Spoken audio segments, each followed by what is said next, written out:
이번에는 어떤 분이실지 만나보겠습니다. 안녕하세요. 안녕하세요. 예, 어떤 종목이 궁금하세요? 네, 레인보우 로보틱스. 얼마에 사셨어요?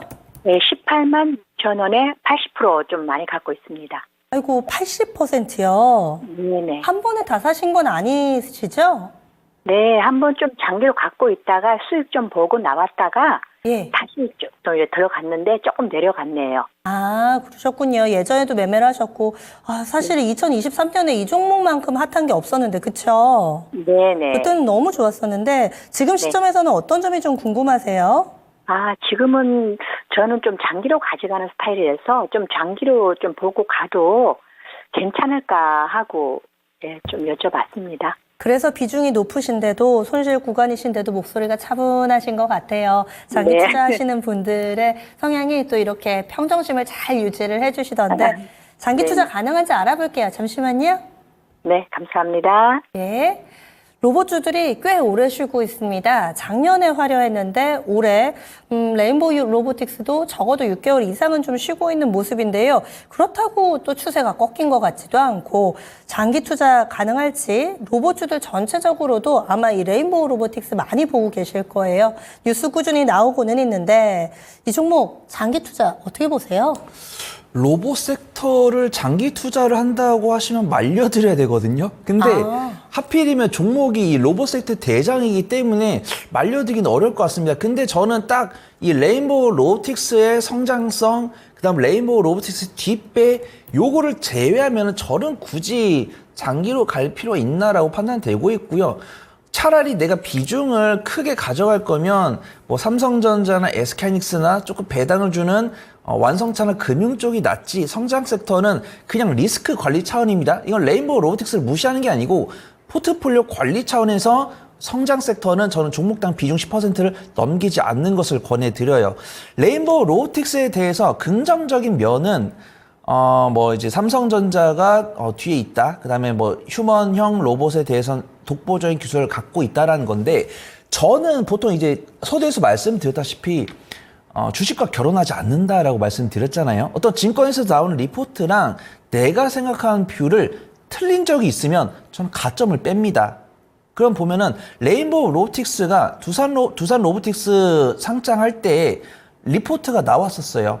두산 로보틱스가 상장을 하더라도 레인보우 로보틱스한테 상대가 안 된다라고 이야기 있었는데, 그 근거는 두산 로보틱스는 매출액은 증가를 하고 있지만 손실 중이죠. 근데 어떤 이제 뭐 캐파 증설에 따른 비용이 있기 때문에 당분간 2, 3년 안에 흑자로 전환되지 못한다, 이런 뷰가 있었습니다.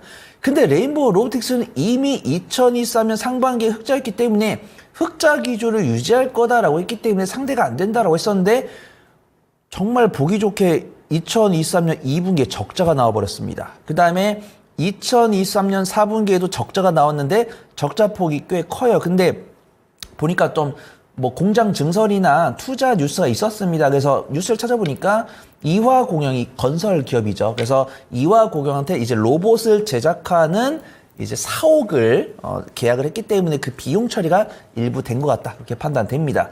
그 다음에 이게 왜냐면은 이 성장 섹터가 저점을 지지하고 있는 것은 맞고, 우리가 꾸준하게 뉴스를 체크하고 있는 게 기준금리 인하에 대한 기대감, 그 다음에 기준금리 인하 기대감을 해치는 뉴스가 상존하고 있어요.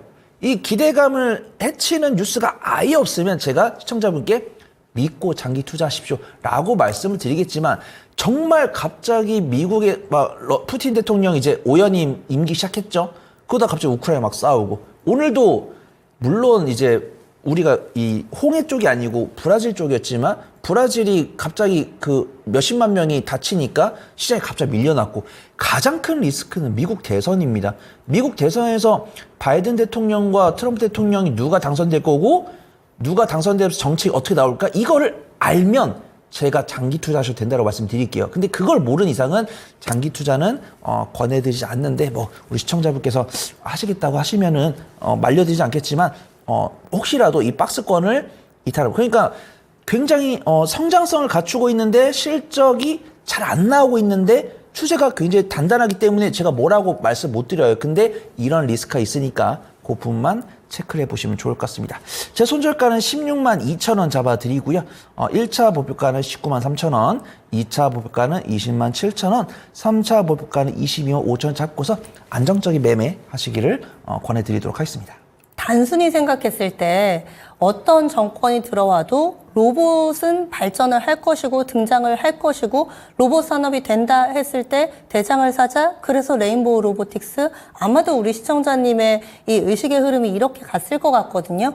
여기에 대해서는 좀 전에 리스크로 어떤 정권이 미국에서 이 대선 결정이 되느냐 이런 부분들이 변수라고 얘기를 해주셨는데 그게 왜 변수일까요? 확실하게 이 로봇에 대해서는 중장기적인 뷰에는 이견이 없습니다. 로봇은 계속 배치가 될 거죠. 근데 만약에 이 레인보우 로보틱스가 영위하고 있는 사업이 약간 F&B 사업이나 협동 로봇이면은 괜찮아요. 협동 로봇은 미국이랑 중국이 싸우든 간에 계속 우리나라 키오스크나 이런 건 배치가 될 거니까. 근데 레인보우 로보틱스 같은 경우는 이제 약간 좀 한 발짝 앞에 있는 기업이기 때문에 투자나 개발이 진행이 돼야 돼요. 근데 만약에 뭐 바이든 대통령도 중국을 좀 싫어하고 근데 트럼프 대통령은 완전 싫어하다 보니까 누가 대통령이 되든 간에 갈등이 생겼을 때는 2018년처럼 뭐 반도체가 휘청한다고 했을 때는 삼성전자가 약간 좀 신경을 덜 써줄 수도 있다라는 판단이 있는 거죠. 지금 보면은 우리가 이 삼성만 믿고 있는데 사실 주주총회 삼성전자 실적 그 1사분기 실적 발표랑 컨퍼런스 콜 이후로 로봇 발언이 안 나오더라고요. 그래서 뉴스를 찾아보면은 이 레인보우 로보틱스만의 뉴스는 나오지만 로봇 관련 업황 뉴스는 없다. 그 다음에 이 레인보우 로보틱스나 다른 로봇주들 보더라도 이제 기준금리 훼손 기대감이 나왔을 때 안 밀린 건 아니잖아요. 정말 이 6개월치의 박스권은 이탈하지 않았지만 21선과 60일선은 이탈한 적이 있습니다. 이거는 이제 전문가들 입장에서는 이거는 손절 시그널이에요. 근데 다시 안정적으로 회복을 했고 우리 시청자분께서 나는 뭐 누구 원망 안 하고 중장기적으로 끌고 갈 겁니다 라고 하시면 제가 뭐라 말씀 안 드리겠지만 정말 극한의 상황이 왔을 때 혹시라도 이날을 후회하는 상황이 잠깐 올까 봐. 근데 비중이 클수록 올 가능성이 높다. 이 부분만 좀 염두에서 말씀을 드리는 겁니다. 네. 그래서 이 로봇 산업에 대해서는 그래도 장기적으로 괜찮지만 여러 가지 변수가 있다. 이 부분을 좀 강조를 많이 해주셨거든요. 비중이 높으신 만큼 확신도 있으실 텐데 반대편도 좀 들여다보시는 게 어떨까 이렇게 해서 의견 드렸습니다. 더 궁금하신 점 없으세요? 네, 없습니다. 두 분 설명 너무너무 자세히 해주셔서 너무 감사합니다. 또 연락 주세요. 네, 고생하세요. 네. 레인보우 로보틱스 알아봤습니다. 로봇주도 오랜만에 들여다봤네요.